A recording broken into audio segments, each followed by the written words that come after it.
everyone. My name is Carolyn Hines, film critic and journalist, and I'm here for K Christian American Magazine, speaking to filmmaker Koo Hye-sun to talk about her film Studio Koo Hye-sun, which is showing for the 2024 Shorts Film Festival and Asia in Japan. I'm very happy to have director Koo to talk about her film, which is a short film unlike any I've seen before. It's based on a 2012 film that she made called The Peachtree, and it's basically an exploration of director Koo's feelings on like feeling like she had more story to tell for the film. So it's like an introspection and exploration of a film. So it's like a film within a film. 네, 오늘은 이렇게 구혜선 감독님을 모시고 감독님의 그 작품 스튜디오 구혜선이라는 작품에 대해서 함께 이야기를 해보는 시간을 갖도록 하겠습니다. 이 스튜디오 구혜선이라는 작품은 이제 2022년에 감독님이 발표했던 복숭아 나무라는 그 작품 이후에 뭐 작품에 대한 감독님의 또 다른 생각을 좀 담은 것 같은 영화 안의 영화 같은 아주 특별한 단편이라는 생각이 들었습니다. 그래서 이 감독님의 작품에 대해서 이야기를 나눠보겠습니다. And our interpretation will be done by Kantexu. 네, 저는 통역사 장택수라고 합니다. Yes. So my first question for you, Director Koo, is the Peachtree was a film released in 2012, and this film is a story about two conjoined brothers who had a very difficult childhood. They lived in isolation. And the film unfortunately didn't do very well in the Korean box offices when it was released 12 years ago, ironically. And so I wanted to ask you first, what was it about the Peachtree that made you think you had to re-explore this story and kind of like retell it from your perspective as a filmmaker in Studio K-Hyesan? 네, 2012년에 발표했던 그 복숭아 나무라는 영화 같은 경우는 이제 상현과 동현이라는 샴 쌍둥이를 이제 중요한 모티브로 하는 그들의 그런 고립된 삶을 그린 작품이었다고 알고 있는데요. 안타깝게도 개봉 당시에는 좀 한국에서 뭐 성적이 아주 좋지는 않았었던 것 같아요. 그런데 12년이 지났는데 그 작품의 어떤 점이 계속 감독님 머릿속에 남았을까요? 그래서 이렇게 단편 영화를 만들게 되셨는지가 궁금합니다. 제가 그 영화를 제작하고 이제 만든 감독이기도 하지만은 거기 나오는 음악들의 작곡가예요. 그러다 보니까 이제, 어, 영화가 이게 잘 되지 않고 뭐 이런 일들이 있었음에도 그 영화에 나오는 그 음악들이 마음에 계속 남았어요. 그래서, 어, 영화는 사실 한 번 개봉하고 나면은 다시 이게 두 번, 세 번 개봉할 수는 없기 때문에, 음악으로 해서 영화에 대한 자전적인 이야기를 좀 해보면 어떨까, 이런 생각을 했었던 것 같아요. 그 당시에는, 말할 수 없었던 것들을, 음악을 통해서 다시 말하고, 그리고 관객하고 다시 만나서 그때 감정들을 좀 나눠보는 건 어떨까, 그렇게 생각을 하게 됐어요. 좀 거꾸로 생각하게 된 거야. Of course, as you mentioned, I directed and produced the film. However, I also composed music for the film The Peachtree. Like you said, it didn't have that much great box office. However, uh, the music of the film remained in me for a long time. So, in case of films, once it is released, it is very rare the film is re-released two or three times. But so I had this idea. Why don't I talk about uh, my autobiographical story through the medium of music? So, maybe I was able to things I couldn't tell when the film was released. So I wanted to visit or revisit the film through this music so that I can meet the audience again, so that I can share all my emotions and feelings with them. Usually back in the day, like films, when a film was released, you would have like special features attached to a film. So if a film was released on, like, say for instance, VHS or DVD or Blu-ray, we would get special features telling us like the director's thoughts and feelings and the process of making the films. And that's kind of gone out of style now, especially because everything is digital with streaming. And Studio Koo Hye-seon kind of reminded me of that. It's kind of like a unique special feature, giving the audience your sense of making the film, like what led to you making the Peachtree, and it gave us a unique perspective on your thoughts and your emotions connected to the film. So that's kind of what I thought of when I was watching it. 네, 옛날 우리가 이제 뭐 영화를 생각해 보면 이제 비디오 테이프나 뭐 블루레이로 영화가 이제 발매가 되는 경우에는 보통 뭐 감독판이라든지 해서 감독이 영화를 만들면서 어떤 생각을 가졌는지 뭐 이런 것들을 소개하는 게 있었잖아요. 그런데 이제 요즘에는 모든 게 다 디지털화되면서 그런 걸 저희가 접할 수가 없는 것 같아요. 그래서 이제 저 같은 경우는 감독님의 스튜디오 구혜선이라는 작품을 보면서 아, 감독님이 어떤 생각을 가졌구나. 그런 감독님의 그런 시선이나 뭐 감정 이런 것들을 보여주는 뭐 감독판과 같다. 뭐 이런 생각이 들었어요. 네, 그것도 이제 그런 것도 사실 있었죠. 네, 아무래도 요즘에는 정말 디지털로 빠르게 콘텐츠가 생겨나고 또 콘텐츠가 좀 많이 소비되고 그러다 보니까 어, 이게 기회가 좀 되려 많지 않은 경우도 있는 것 같아요. 특히 이제 그 롱필름보다는 사람들이 요즘에 숏폼을 더 좋아하기 때문에 그렇다면 단편 영화가 되려 장편 영화를 이렇게 이야기할 수 있는 기회가 될 수도 있겠다 이런 생각도 했어요. Mm. I totally agree what you just said. And of course, nowadays, people consuming so many contents digitally.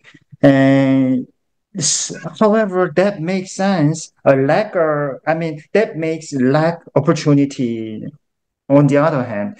So, because so many people are using short forms rather than long forms. So I thought that maybe short films can give me another opportunity rather than just long feature videos or feature films. Mm. And I think, and making the film a short film, a short feature about your thought process in making the Peachtree, I think is also a great way to just as a filmmaker to let the audience know what you think, because film isn't just a medium of telling a story to the audience. It's a way for filmmakers to relate to the audience. This is how we learn how to understand filmmakers and your thoughts and your creative process. And a short film like that, I think, gives people a really unique insight into your motivations. Especially, you mentioned you're a composer, and I was going to ask this question later, but I'll ask it now, because as a composer, that also gives you a unique perspective in telling story. You not only get to tell stories on screen through video, but you get to dictate how the story goes through song. And instead of having another composer do that for you, you're able to do it directly for yourself, which is very rare. 네, 그래서 이제 감독님께서는 이런 단편 영화라는 형식을 사용해서 이제 관객들과 소통을 시도하셨던 것 같아요. 어떤 창작 과정과 어떤 생각을 가지고 감독님이 영화를 만드셨는가. 보통은 이제 영화라는 것을 통해서 감독이 이야기를 전달하고 이제 관객과 소통을 하는데, 이제 감독님께서는 이렇게 또 단편이라는 형식을 사용하신 것 같다라는 생각이 들었었고요. 그리고 이제 감독님께서 이 작품의 음악도 직접 작곡을 하셨잖아요. 그래서 보통은 이제 감독들이 그 영상을 통해서 이야기를 전달하는데, 감독님은 또 음악을 사용을 하셨단 말이죠. 그래서 본인이 직접 연출했을 뿐만이 아니라 음악까지 작곡을 했을 때 이게 영화에 어떠한 도움이 되었다, 뭐 이렇게 생각하시는 부분이 있을까요? 사실 제가 시나리오 쓰기 전에 이제 만든 음악이 있어서 이제 음악을 주로 이제 시나리오를 이제 상상할 때 음악을 미리 만들었어요. 그러고 나서 이제 시나리오를 완성을 했는데 음악하고 같이 시나리오를 전개하다 보니까 감성이 같이 가는 거를 좀 느꼈던 것 같아요. 이전에 뭐 다른 작업들은 사실 영화를 만들고 나서 후반에 음악을 넣는 경우가 많잖아요. 그리고 또는 이제 이렇게 대강 이런 음악이 들어갔으면 좋겠다 해서 이제 다른 음악을 이제 샘플로 넣기도 하는데 후반 작업할 때 그 샘플 음악하고 느낌이 다르면 굉장히 그 감독님들이 좀 이렇게 그 고민이 많더라고요. 왜냐하면 그 음악이 아니거든요. 자기가 원하는 그 음악이 아닌 경우가 되게 많아서 이제 그런 면에서는 제가 뭐 작곡을 진행하면서 영화를 이제 시나리오를 작업하고 하니까 어, 그, 그 음악의 감성과 영화의 내용이 이게 같이 흘러간다 이런 것들이 굉장히 장점이었던 것 같아요. 네. Mm. In this case, before I started writing my screenplay, I already made some music. And so, I made music while I was imagining about the story and the screenplay. And so, while I was developing both music and screenplay at the same time, the one good thing about this is that, I was able to have the same sentiment. So, in general, for filmmakers, they usually bring about other music example when they are making their own films, or music is composed after the film is made. So, but when you are editing in your post-production stage, if the music feels different, then it makes a very difficulty and challenge for the directors. Because what the director wanted to feel with the music and the image was not the same. So, Mhm. there's this problem occurs. So while I was creating music and a screenplay at the same time, I had to bring the sentiment of the music into the story. So, that is the one good advantage. So yeah, being able to compose your own music definitely I think would help with composing the story because it helps the story to flow better for you narratively. But what are the challenges of that? Because you for instance, like in your head, you're feeling the emotions of the song and like you're composing it and you're bringing all the sounds and the instruments that you want to bring with it. But then you have to make sure that the the music doesn't manipulate the story and doesn't manipulate the audience because sometimes music can be used by filmmakers almost like as a the word I would use is like a crutch where it's like they're using the music to guide the audience for how they feel and rather than just letting the story also do that. So like how do you make sure that the music doesn't override the story and how you want the audience to feel, like you want the audience to feel about to have a natural feeling for the story being told. 음, 네, 그래서 이제 감독님이 작곡을 하고 이야기를 또 계속 발전시키고 이렇게 해서 내러티브에 도움이 될 수도 있죠, 물론. 그래서 감독님 머릿속에 갖고 있는 어떤 느낌이나 이런 거를 음악으로 표현을 하고 또 본인이 원하는 악기를 사용하고 이런 식으로 해서 잘 되면 좋은데 때로는 이 음악이 어떤 이야기에 너무 이야기를 좀 잘못 인도를 한다고 할까요? 예를 들면 그 관객들이 스토리 자체를 통해서 이야기를 어, 함께 이제 이야기에 빠져들어야 하는데 때로는 음악이 관객들을 일정한 어떤 스토리로 그 끌고 가는 일이 생기지 않을까. 어떤 음악이 관객들을 유도하는 어떤 도구로 사용되지 않을까. 그래서 이런 그런 위험성도 있을 것 같은데 어떻게 생각하세요? 그 부분은 확실한 것 같아요. 사실 저는 영화의 비주얼이 50%라면은 사운드도 50%라고 생각을 하거든요. 사실 그 사운드가 가지고 있는 힘이 엄청나니까 특히 그 음악의 힘이라는 거는 그 어떤 감정도 만들어내는 어떤 도구로 사실 사용을 하죠.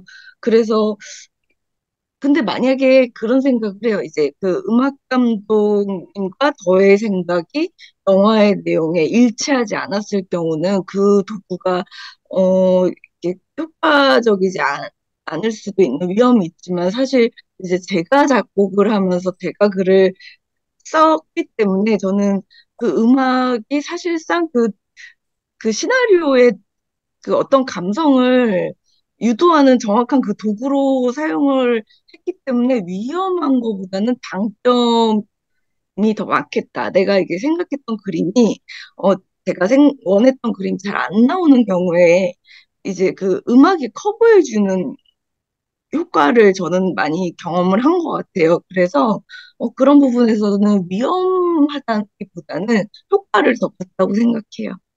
Mm. Okay, I totally understand what you just mentioned, but in my case, I believe that for a film, visual image is 50% and the other 50% is sound. And I believe sound has a great power, and music can become a great medium to create or evoke certain feelings to the audience. And sometimes there's problem when the idea of composer and the director are different. Of course, that makes problems. And then maybe the music itself will not be that effective. So then there's a risk. However, in my case, I wrote the music and I wrote the story. And so music is highly reflected on my story and vice versa. So rather than thinking about, manipulating the audience or risk, I used music as a tool or medium so that the film and the images are supported. So I think music was a very good mediator that can supplement all the images together. Mm. I agree. Music is very important in storytelling, especially for film. Like I'm a very visual person, but I also pay a lot of attention to scores. And usually, sometimes I listen to score, even if I don't rewatch a film. Sometimes I'll re-listen to the scores often, or sometimes there'll be times where I listen to the scores of films that I haven't seen. Like I haven't listened to the score. I haven't watched Interstellar yet, but I love the score for that film. 네, 말씀하신 대로 저는, 그러니까 물론 매우 비주얼을 중시하는 비주얼에 익숙한 사람입니다만, 때로는 그냥 제가 보지도 않은 영화의 그 영화 사운드 트랙을 되게 즐겁게 듣기도 하거든요. 그런 게 저에게 또 어떤, 보지 않은 영화에 대한 또 다른 감성을 불러일으키는 것 같기도 해요. Hmm. And so in talking about like the mute, like you said, like the for film for you is music is 50% and the visual the other 50%. And so for in the Peachtree and for Studio Q Kuhesion, which you I thought it was interesting you use actual footage and the scenes from the actual film The Peachtree rather than recreate it. But there's a line that the narrator says in the Peachtree that I thought was interesting where let me read the line where she says that for the two young boys Sangyeon and Dongyeon, like she could see their hope hidden in the despair and their loss, and the despair comes from them being conjoined twins and living in isolation, and the loss is like the loss of their mother whom died when they were 10 years old and whom they never got to know because she was afraid of them. The film talks a lot about hope and loss and despair, and like the music I thought was very interesting because the music has a very light feel and a very emotional feel. Like the earlier themes for like summer and the spring themes are very light and hopeful and very emotional, but the story is actually very sad. So I thought it was interesting that there's a almost like an opposite in how you use sound and music, and the film itself has themes of opposites, light and dark, envy and love, grief and like happiness. So for you, do you like to use opposites as a theme in your storytelling? 아, 네. 제가 안타깝게도 그 영어 자막이 있는 거를 못 찾아서 복숭아 나무를 보지는 못했었는데, 감독님께서 이제 사운드와 그리고 그 이야기가 50대 50이다라고, 아까 비주얼이 50대 50이다라고 말씀을 해주셨죠. 근데 이제 스튜디오 구에선을 만드시면서, 새롭게 연출을 하시기보다는 이제 이전에 만드셨던 그 영화의 이미지들을 그대로 가져오셨어요. 그래서 이 영화, 에서 이런 대목이 나오는데 이제 상현과 동현의 절망을 보면서 그 절망과 상실감 속에서 숨겨진 희망을 본다. 뭐 이런 말씀을 하신 게 있는데 어 분명히 매우 힘든 절망과 상실감 속에 있는 주인공들인데 음악을 보면 상대적으로 음악은 좀 더 가볍고 뭔가 밝은 감성이 느껴졌다라고 저는 생각을 했어요. 이 이야기 자체는 매우 슬픈 이야기인데 그래서 근데 사실 그 주인공들도 이중성을 갖고 있는 주인공들이고 그래서 어떤 그 밝음과 어둠이라든지 이런 뭐 상반되는 것들 이런 것들을 감독님께서 이번 영화에서 그리고 싶으셨을까? 저는 이게 좀 궁금합니다. 네, 저는 그 밝음과 어둠이 다르지 않다고 생각하고, 선과 악이 항상 공존해 있고, 불행과 행복도 붙어 있다고 생각을 해서, 그들의 존재가 어떻게 보면은 그런 존재인 거예요. 행복과 불행이 동시에 갖고 있고, 빛과 어둠이 동시에 있는 그런 존재였기 때문에, 어, 그것이 우리의 이렇게 삶인 것 같았어요. 인간의 삶. 그래서, 이게 굉장히 그 비관과 낙관이 함께 있어야 한다. 그것이 삶이다. 이런 생각을 해서 내용은 물론 굉장히 비관적이고 슬플지라도 음악은 좀 희망적인 음악이 있다면 그 삶을 표현하는 것에 조금 더 유리하지 않을까? 이런 생각을 했었어요. 네. And to me, I thought that light and darkness are not different. And there's always good and bad. And I also thought that, misfortune and fortune are coexisting. And maybe that goes with these conjoined twins. Their whole life, uh, happiness and misfortune are coexisting throughout their lives. And I believe that that is so true to the life of every human being. So, our human life has both optimistic parts and pessimistic parts together.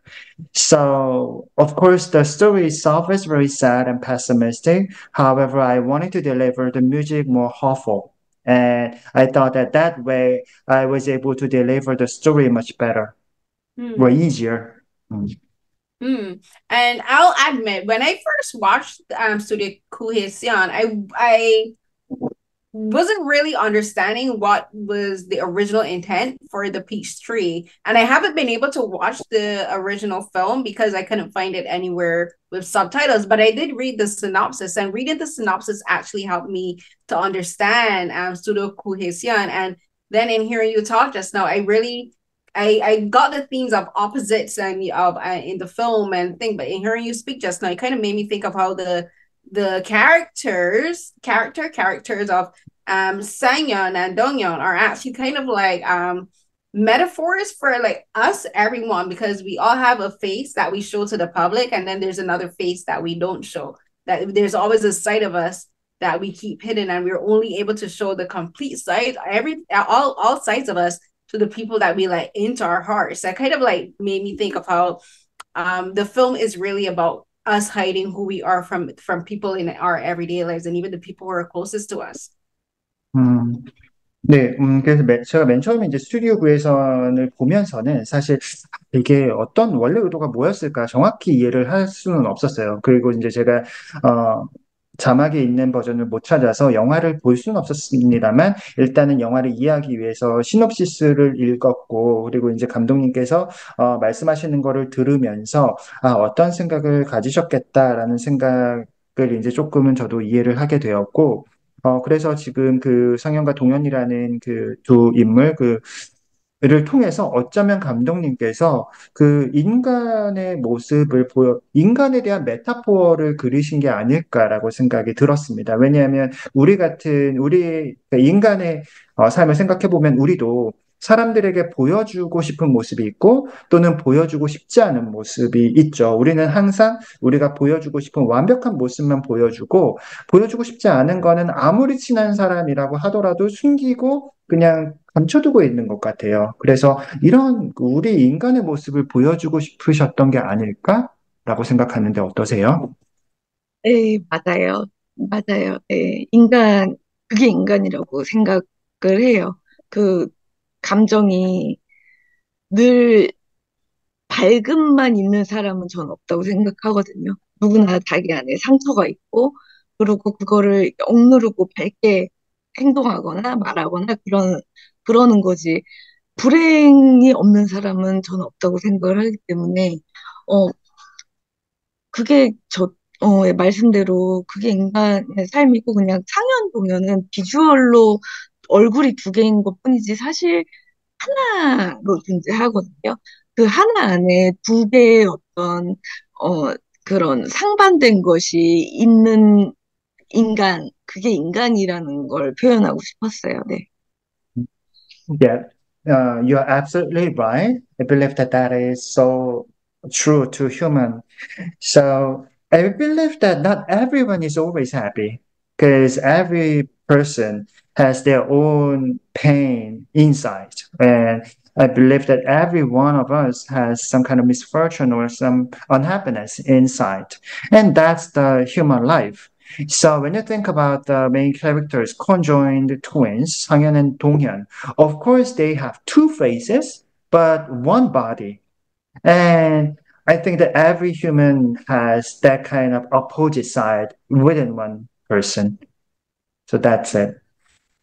Yeah, there's the side, the Dongyeon side, which is the side that we show to everybody, the more acceptable side. And then there's the Sangyeon side, the side that we keep hidden, the side that might be struggling perhaps with like depression or anxiety, sickness, like sexual orientation, the things that we think that we aren't going to be, that society isn't going to be accept. There's that side is the Songyeon, and then the Dongyeon side is the side that we think society will accept. So that's the side that we show to everyone else. 네, 그래서 말씀하신 대로 어쩌면 이제 동현이라는 측면은 모두에게 그냥 보여지는 그런 모습인 거고, 이제 상현이라는 측면은 좀 더 우울하고, 뭐 불안하고, 병이 있고, 뭐 성적 지향을 갖고 있고, 뭔가 밝히고 싶지 않은 모습을 가진 측면이었던 것 같습니다. 네, 맞습니다. 네. You're right. Do you think that if the Peachtree was re-released this like now at this time that we're living in now, that audiences would perhaps accept it and understand it better? That one of the reasons that perhaps it didn't do well in 2012 was because audiences perhaps weren't ready for it, especially where society was at. Because I'm thinking here now as we're talking about culturally, and this is not just in North America and South Korea, but like globally, people are talking more about there's representation, but then about also acceptance, and tolerance and accepting people for who they are, however they present themselves, and perhaps in 2012, I could say like living in Canada in 2012, a film like this with a theme like this would be received completely different then than it would be received now. Do you think that perhaps audiences weren't really where they were supposed to be mentally and perhaps emotionally to accept a film like The Peachtree than if it was to be released now? 네, 만약에 그 2012년이 아니라 지금 이 복숭아 나무라는 영화가 개봉되었다면 어떨까 하는 생각을 좀 해보게 되는데요. 아마도 2012년에는 관객도 그렇고 사회도 그렇고 아직 준비가 되지 않았었을 것 같아요. 근데 이제 지금의 우리가 전 세계의 문화를 생각해 보면 그냥 사람을 있는 모습 그대로 받아들이자라는 어떤 용인과 관용의 문화가 이제는 조금 더 많아진 것 같거든요. 그래서 뭐 제가 살고 있는 캐나다도 그렇고 뭐 한국도 어쩌면 이 영화가 지금 개봉이 되었다면 관객들도 조금 더 준비가 잘 되지 않았을까요?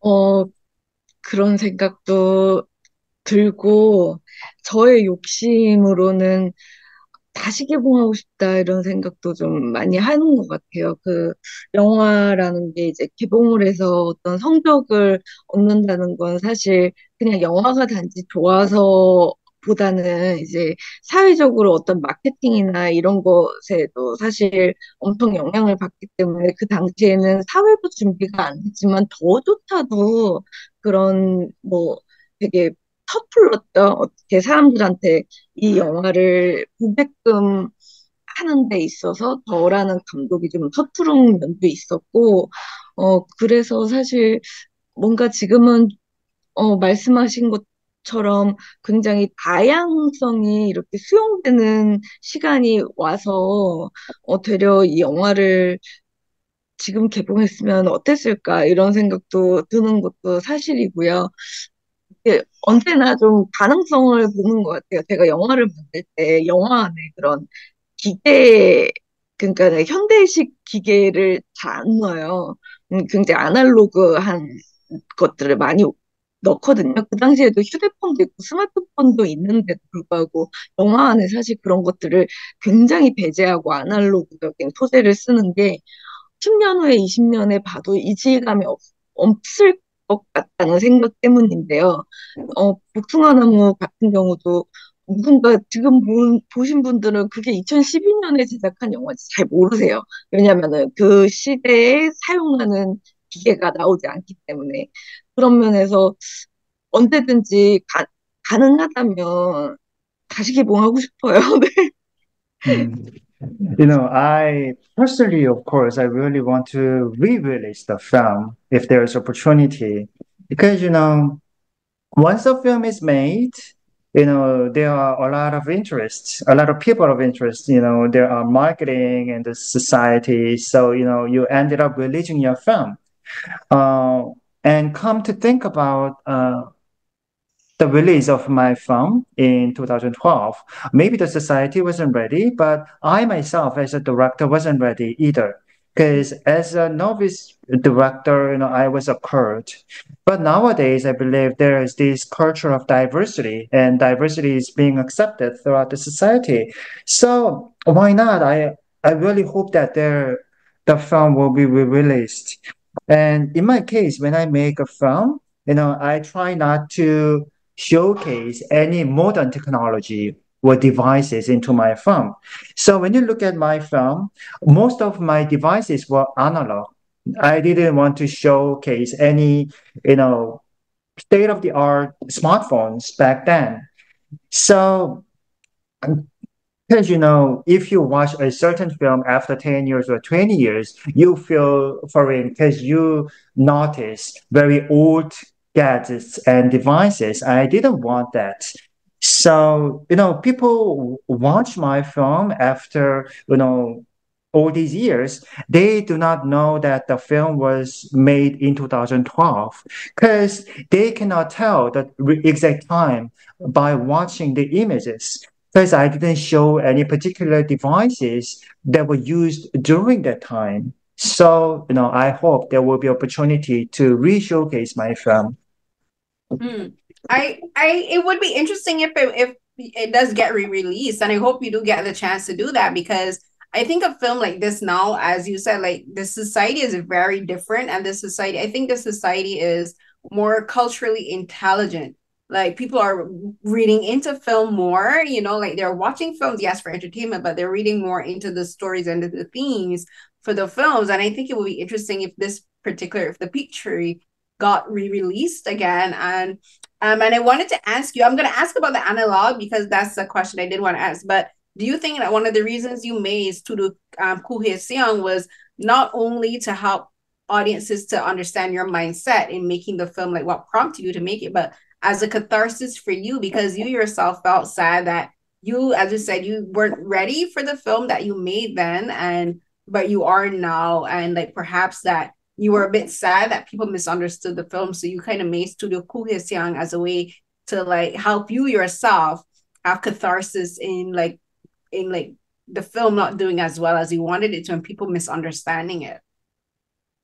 네, 말씀하셨던 대로 그때의 사회와 지금의 사회가 많이 다르기 때문에 재개봉하게 된다면 분명히 많이 훨씬 더 다른 반응이 있지 않을까라는 생각이 들고요. 문화적으로도 이제는 상당히 사람들의 지적 수준이 많이 높아졌다라고 생각합니다. 그래서 단순히 사람들이 그냥 흥미와 재미를 위해서만 영화를 보는 것이 아니라 이제는 영화를 읽을 수 있는 그런 능력도 훨씬 더 형성되었다라는 생각이 들고요. 그리고 이제 아날로그라는 측면을 말씀을 해주셨는데 이 스튜디오 구혜선이라는 작품을 만드시면서 어떤 면에서는 당시에 감독님의 의도와 뭐 생각을 이해하지 못했던 관객들에게 이제는 조금 더 그때보단 더 준비된 감독 구혜선으로서 감독님께서 본인의 생각들을 조금 더 전달하고 이해시키고자 하는 그런 수단으로 이렇게 또 스튜디오 구혜선을 만드신 게 아닐까?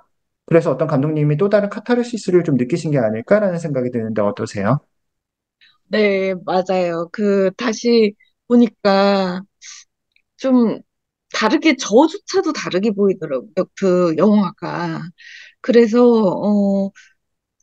좀, 그런 면들, 예, 다시 하고 싶고, 다시 해보자, 이런 마음이 있었어요. 저조차도 이제 제가 만든 영화라는 그 실패를 경험하면서 되게 영화를 계속 할 수 있을까? 이런 고민이 굉장히 많았는데, 이번에 이 스튜디오에서 작업을 하면서, 아, 어쩔 수 없다. 영화를 계속 해야겠다. 이런 용기도 좀 얻은 것 같아요. 네. 음, it's, uh, when I was working on the Studio Guheson and I revisited my film, I was able to look at the film in different perspective. So maybe I thought about, okay, why not? Maybe I can do it over or do it again. And of course, I experienced a failure after the release. And so I had thought maybe this is not my career, or can I keep making films? So I had so many questions and doubts back then. However, while I was making this Studio Guhesan, I gained a new courage and new power to keep going with my filmmaking. Mm. Mm. And it's interesting that you say that because even like after 2012 you were still acting, you were like working in film and you were doing dramas, and while you may have lost a bit of your confidence as a filmmaker, but do you think that helped you to give you a better understanding of yourself as a performer and an actor? Because again, there's not many filmmakers who are actors. And just as there are not many filmmakers who are composers, like there's so many different sides to you. And while you may have lost a bit of your confidence as a filmmaker, how did it affect you as an actor? Like, did it help you to like relook at? Did it help you to like find within yourself a different side of you as a performer, which in turn would help you as a director? 근데 이제 지금까지 물론 첫 그 작품이 아주 기대한 만큼의 성과를 거두지는 못했습니다만 그 뒤로도 이제 감독님께서는 계속 연기자로서 다양한 이제 연기를 또 펼치시기도 하셨죠. 근데 뭐 많은 감독이 모든 감독이 다 연기를 하는 것도 아니고 또 모든 연기자가 또 감독이 되는 것도 아니고 그런데 이렇게 감독으로서 이제 영화를 연출한 경험이 본인의 어떤 연기자로서의 연기나 커리어에 어떤 식으로든 도움이 되었다고 생각하시나요? 저는 이제, 그러니까 사실 배우로만 있으면 제작이나 영화를 만드는 사람을 이해하기가 굉장히 어려운 부분이 있어요. 왜냐하면 모르기 때문에. 연기만 했을 때는 뭔가 이렇게 뭐 비가 오거나 눈이 오거나 뭐 이런 여러 가지 상황으로 그 일이 진행이 안 되는 경우에는 이제 배우들이 이걸 이해를 잘 못하거든요. 왜 지금 이거를 찍을 수 없는지 뭐 그런 것들을. 근데 이제 제가 영화를 제작하고 영화 감독이 되니까 영화 연기를 이- 조금 더 이렇게 연기를 하면서 쓸데없는데 에너지를 쓰지 않게 되는 거예요. 이해하니까. 제작자들을 이해하니까 과도하게 그들을 평가하거나, 제가 막 뭔가 이게 왜 안 되는지 따져 묻거나 이런 어떤 쓸모없는 에너지를 쓰지 않는 것에 있어서도 굉장히 연기하는 데만 에너지를 가지고 있는데 도움이 됐었고, 또 이제 어떤 영화에서는 제가 사실 연기를 한 경우도 있었거든요. 제가 연출한 영화에서. 그때는 이제 제가 연기한 거를 제가 편집을 하면서, 아, 내가 이때 이렇게 했구나. 이렇게 하면 안 되는구나. 이렇게 해야 이렇게 뭔가 이렇게 시청자들한테 전달할 수 있는 의미를 더 깊게 전달할 수 있겠구나. 이런 부분에 있어서는 연기에 굉장히 이제 도움이 많이 됐어요. 네. If you are doing only acting or in that case, it is so difficult to understand the production or filmmaking. That's because actors don't know about the filmmaking process. So sometimes in a production, when the weather condition is not very good, like snow or rain, then every production is stopped. But Mm. as an actor, you can understand why I cannot perform in this weather. And that is because, the actor don't know about the situation. But after I produced and directed films, I came to know more about, the whole filmmaking process. And since I understand about the process, I didn't have to spend my own energy or uh, on the trivial things because, I didn't have to complain or criticize about the whole situation and because I can understand what's happening on Mhm. the scene. So now I was able to focus more on my job as an actor. So, and also there was one particular film that I directed and also performed in the film. And so in the process of editing, what I was watching, how my performances were, I came to realize that, oh, this was not right. And this was not very good to deliver certain meanings or stories to the audience. So I came to learn a lot by, directing and also acting. Mm. Um, yeah, I think for there's many actors, unless they really take an interest in the filmmaking process within itself, not only from directing, but production side, editing, composing, and stuff, they only have one perspective of filmmaking. That's their work as an actor. Like they come on, they act, and then they leave. So they're also not aware of everything that goes on, setting up a scene and then taking down a scene and going on. So there's that perspective. And I think for a lot of actors, especially younger actors, like having that perspective would really help make them better performers. And you mentioned the film that you directed, 2007, which is the film Magic that you started as well. I was going to ask you, um, because now you've also regained your confidence as a filmmaker in making Studio Cohesion. Do you think that is also giving you the confidence to perhaps try another project where you would work both behind and in front of the camera, both as director and as performer again? 네, 말씀하셨던 대로 이제 특히 이제 젊은 경험이 많지 않은 배우들의 경우에는 이제 전체 영화 제작 상황에 대해서 잘 모르기 때문에 그게 이제 좀 더 이해를 하는데 어려움이 있을 것 같고, 감독님 말씀하신 대로 이제 모든 상황에 대해서 이해가 조금 더 올라간다면 이게 분명히 연기자에게도 도움이 될 것 같다라는 생각이 듭니다. 이제 감독님께서 그렇게 연출을 그 처음 이제 시작을 하시고 나서 이제 좀 아까 말씀하신 대로 이제 뭐 연출도 하고 연기도 했던 그런 영화도 이제 말씀을 하셨는데 이 스튜디오 구에서는 만드시면서 다시 한번 그렇게 뭐 연출과 연기를 같이 해야겠다 뭐 이런 생각을 또 하게 되셨을까요? 네. 사실 감독을 하면서 연기하는 게 정말 어려워요. 예, 특히 이제 제가 연출하는 작품에 제가 나오는 경우면 굉장히 어렵거든요. 그러니까 이성과 감성이 막 동시에 막 왔다 갔다 해야 되는 그런 이중생활 하는 것 같은 그런 어려움이 있는데, 그래도 같이 하고 싶어요. 예, 마음은 같이 하고 싶어요. 앞으로도 그러니까 꿈 꿀 것 같아요. 이게 약간 불가능한 꿈이더라도. 그러니까, 어, 제가 창작을 하고 또 그 안에서 이제 어쨌든 사람들이 배우로 알고 있는 부분도 있기 때문에, 그것도 해내고 싶다는 그런 욕심도 좀 나는 것 같아요. Uh, of course, it is so difficult while you are directing and acting at the same time. And especially if I have to perform in my own film that I direct, it will be so much challenging because you have to keep switching between your reason and emotion. So it is like some kind of double life. However, I really want to take the challenge.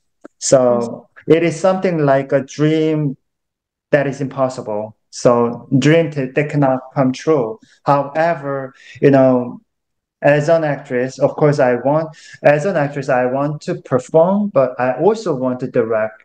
So, I really want to do that. Well, filmmaking is about making dreams come true. It's like taking imagination and making it real. So I'm sure it's like perfectly possible for you.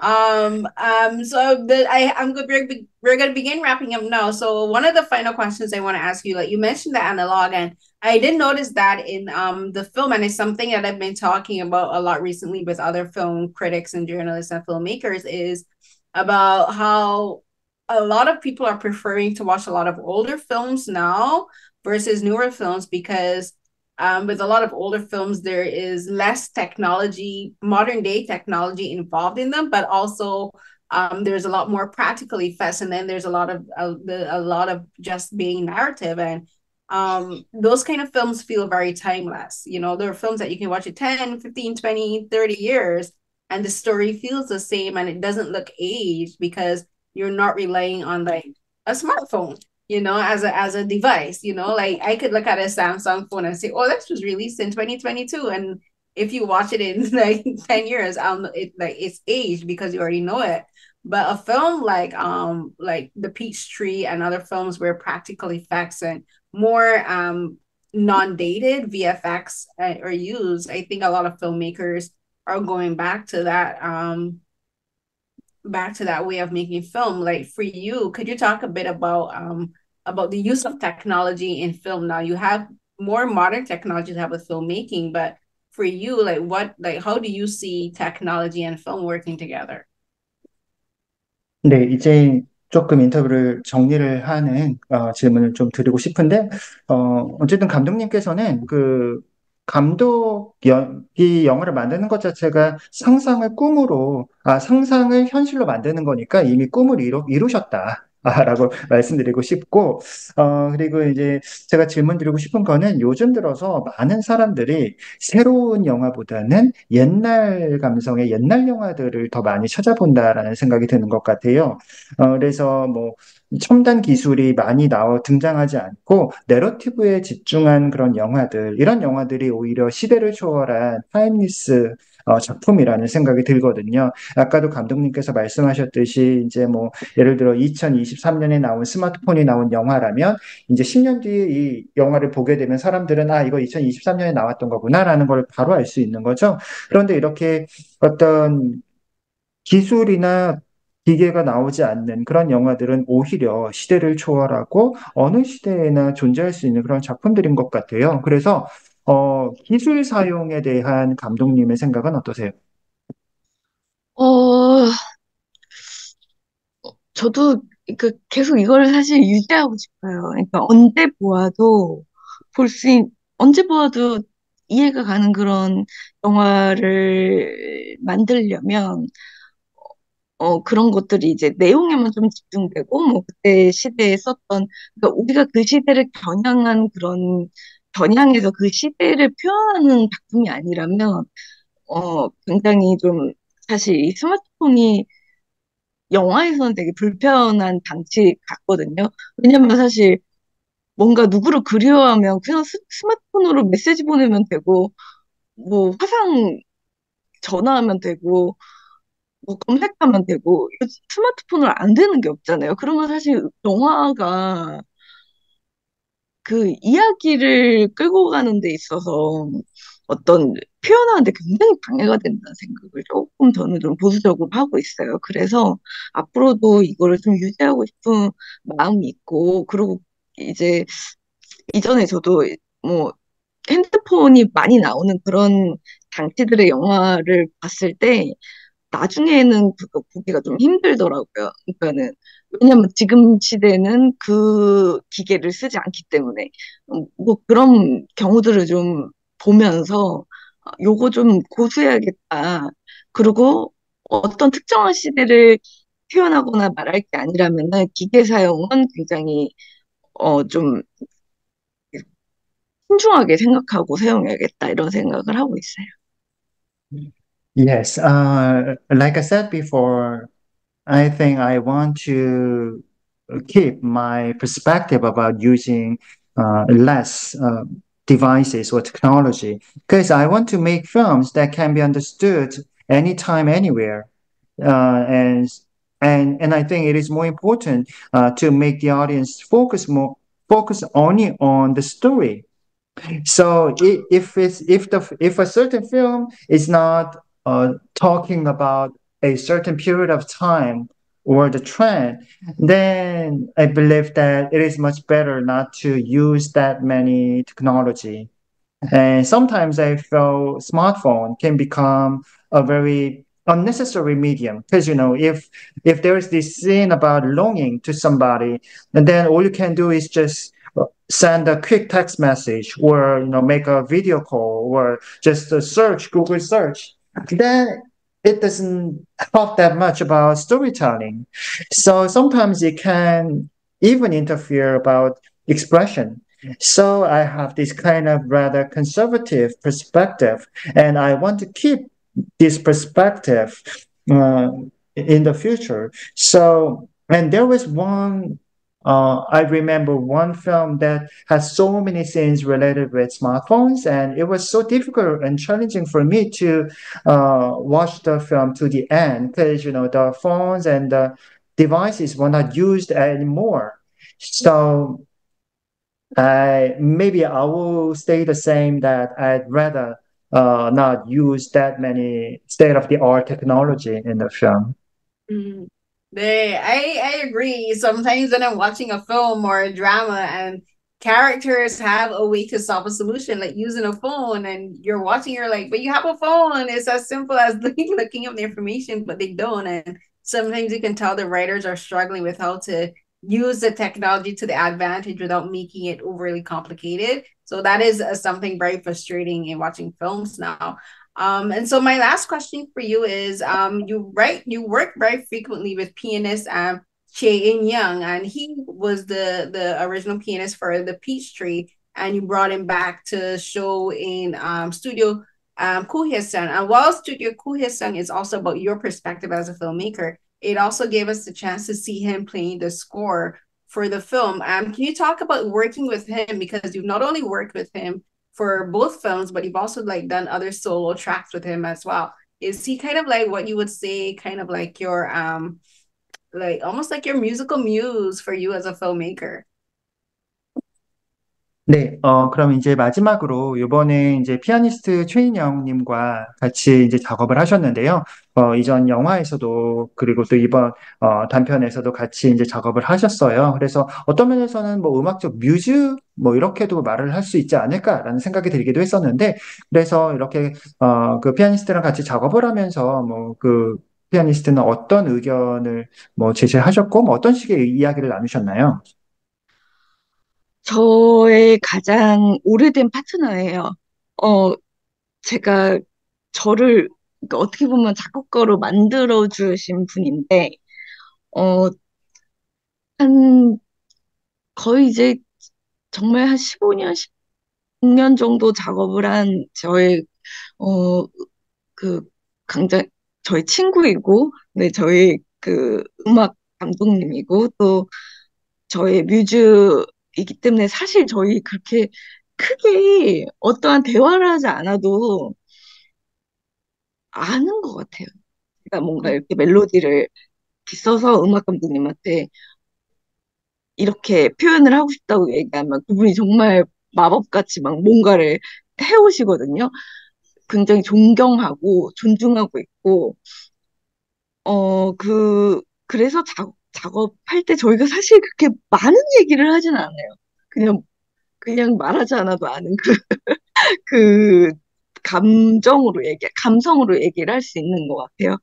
그런 면에서, 어, 앞으로도 음악 감독님하고는 계속 작업을 하고 싶고, 네, 그렇습니다.